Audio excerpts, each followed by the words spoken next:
Hello and welcome.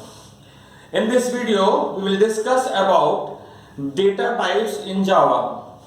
So, सबसे important है हर प्रोग्राम में डेटा टाइप्स का यूज होता है, तो it is important to know in details what is data types. तो हमें मेमोरी में कोई भी डेटा स्टोर करना है, हमने लिटरल डिस्कस किया था, तो उनको स्टोर करना है. तो स्टोर करने के लिए हम वेरिएबल डिक्लेयर करते हैं. तो वेरिएबल डिक्लेयर करने में हमें बताना होता है कि ये किस टाइप का वैल्यू इसमें स्टोर कर रहे हैं, तो किस तरह का डेटा टाइप है. तो डेटा टाइप एक्चुअली होता क्या है देख लेते हैं. Data type tells about the type of data, what type of value we are going to store and what are the related operation which can be performed on it. और उस data item पे हम क्या क्या operation कर सकते हैं. हर data type पे डिफरेंट टाइप के ऑपरेशंस हो सकते हैं, ठीक है. And it tells the compiler what the programmer is intending to do with that data, what we are trying to do. So depending upon that we decide what type of data we have to take.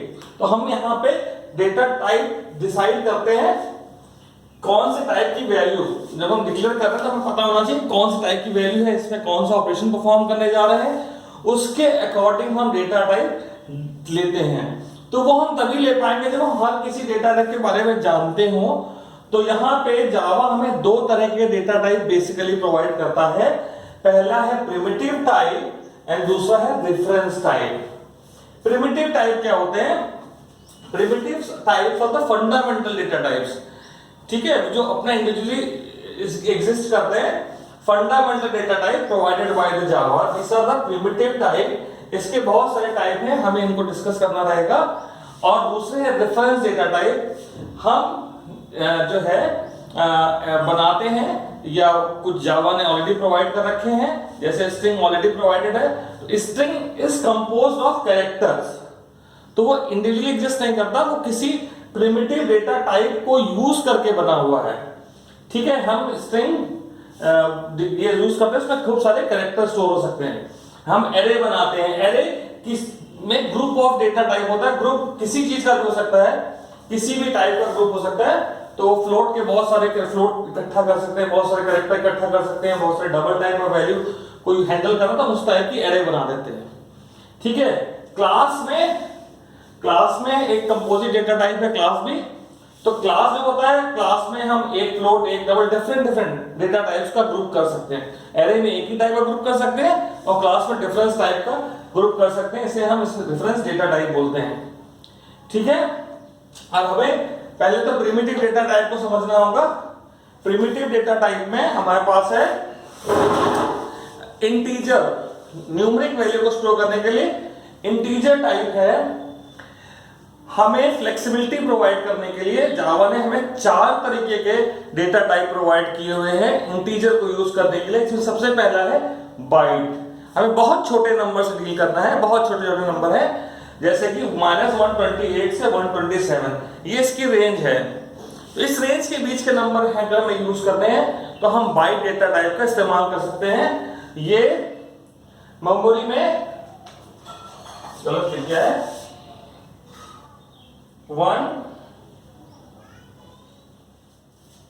1 bite लेता है, ठीक है. It occupies 1 bite और 8 bits in the memory, right.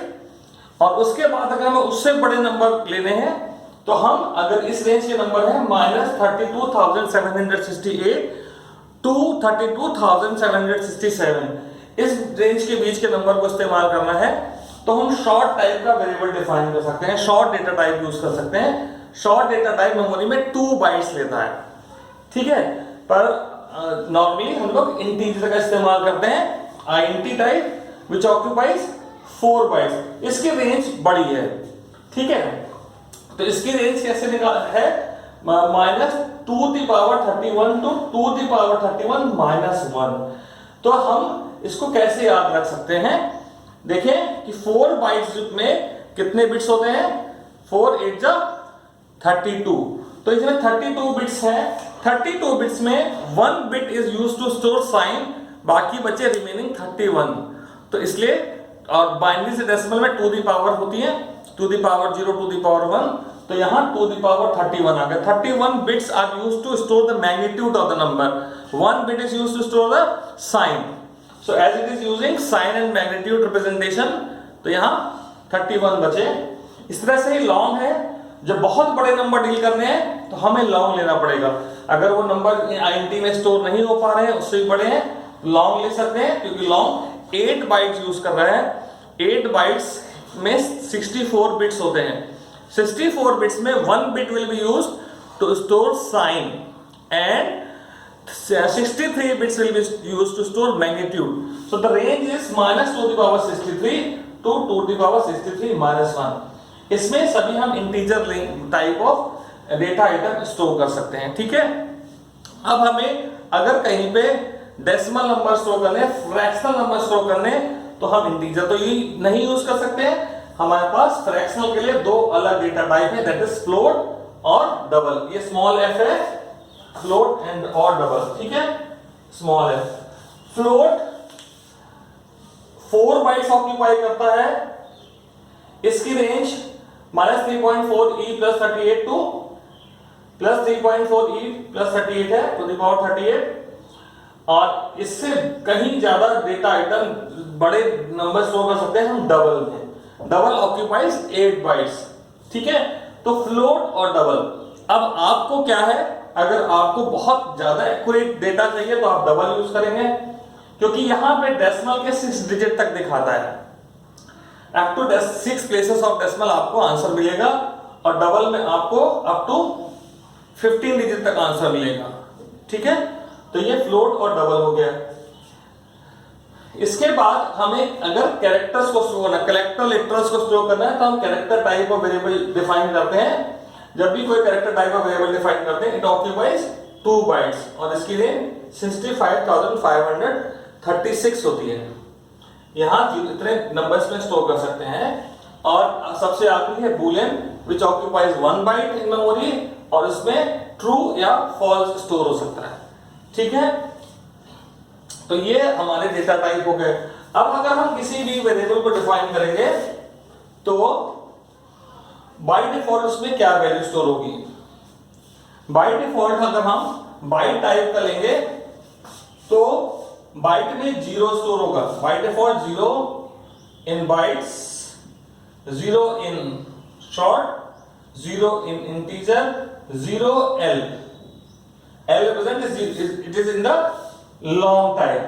All right, the significance of suffix L, this data atom is of long type. और अगर हम कोई भी वैल्यू फ्लोट में स्टोर करेंगे तो it will be 0.0f by default it will have 0.0f, and by default the value in the double type will be 0.0d. Small d और capital d दोनों हो सकता है, और कैरेक्टर में नल वैल्यू होती है या /u 1 2 3 4। ऑलराइट, और बूलियन टाइप में बाय डिफॉल्ट आपकी वैल्यू होती है फॉल्स। तो हमें बाय डिफॉल्ट क्या वैल्यू है ये भी मालूम होना चाहिए। और अगर हम किसी वेरिएबल को किसी भी कांस्टेंट को डिफाइन करते हैं जो कि फ्रैक्शनल टाइप का है, तो बाय डिफॉल्ट वो डबल टाइप ही डील करता है।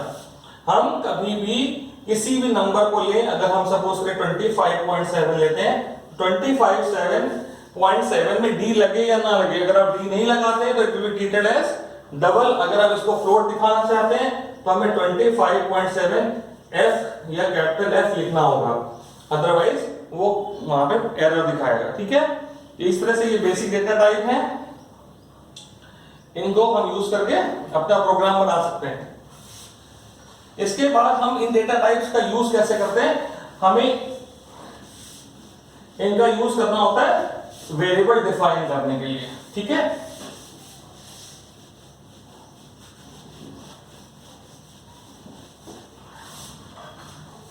तो हम कैसे डिफाइन करते हैं वेरिएबल, हम लिखते हैं int n। तो इसका मतलब हो गया कि ये n किस टाइप का वेरिएबल है, इंटीजर वेरिएबल है। इसमें हम कोई भी integer type of value store कर सकते हैं। या हमें लिखा डबल x इक्वल टू 26.5। तो इस तरह से डिफाइन कर, x एक वेरिएबल है, जिसमें हम 26.5 स्टोर कर रहे हैं। तो यहाँ डेटा टाइप बता रहा है कि x का में किस तरह की वैल्यू स्टोर की जा सकती हैं। या हमें लिखा फ्लोट x इक्वल टू 26.5। तो यहाँ पे थोड़ी सी प्रॉब्लम ये आ रही है कि by default 26.5 is a double type of value. If you are trying to store into float it will show you some error, तो you have to define it 26.5 f। तो हमें अगर किसी वैल्यू को फ्लोट वेरिएबल में store करना तो हमें यहाँ पे f लगाना पड़ेगा, ठीक है। और एक बात और इंपॉर्टेंट है कि अगर हम किसी नंबर को लेते हैं 10 पॉइंट डिवाइड बाय 3.0, तो अगर हम इसका रिजल्ट फ्लोट में स्टोर करें तो हमें डेसिमल के बाद 3.33333 6 प्लेसेस तक आंसर मिलेगा, क्योंकि हमने देखा था कि फ्लोट में 6 डेसिमल प्लेसेस हैं। तो फॉर फ्लोट, और अगर हम इस आंसर को डबल टाइप में लें तो हमें 3.33333 अप टू 15 डिजिट का आंसर मिलेगा, 15 डेसिमल प्लेसेस। ऑलराइट, पर यहां फ्लोट में स्टोर करने के लिए इन दोनों में से कोई एक वेरिएबल फ्लोट होना जरूरी है, नहीं तो आंसर डबल टाइप में ही आएगा। क्योंकि बाय डिफॉल्ट दोनों वैल्यू इसमें से अगर एक वैल्यू डबल है तो आंसर डबल टाइप में ही आता है। और यहाँ पे हमें लगता है कि आप अभी तक सारे डेटा टाइप को समझ गए हैं। तो आप डेटा टाइप को समझ तो गए, पर आपको साथ में यहाँ पे क्लास 9 और 10 के लेवल पे अगर आप हैं आईसीएसई बोर्ड में, तो आपको ये याद रखना बहुत जरूरी है कि किस डेटा टाइप में कितनी मेमोरी ऑक्यूपाई होती है, कितनी रेंज होती है, क्या डिफॉल्ट वैल्यू होती है। इस जो बोर्ड पे लिखा हुआ था वहां एक एक बात ऐसी लिखी हुई है जो आपको याद रखनी है, ठीक है। ऐसा नहीं कि हमने जान लिया आईडेंटिटी में इंटीजर स्टोर होता है, दैट इज एनफ। आपको सब याद रखना है, क्योंकि कोई भी क्वेश्चन किसी भी तरह का एग्जाम में पूछा जा सकता है, जिसमें कि रेंज पूछ सकते हैं, कौन कितनी मेमोरी लेता है, इसकी डिफॉल्ट वैल्यू क्या होती है, तो सब बात याद रखना है आपको, ठीक है। So I hope you have understood the whole thing. Thank you very much.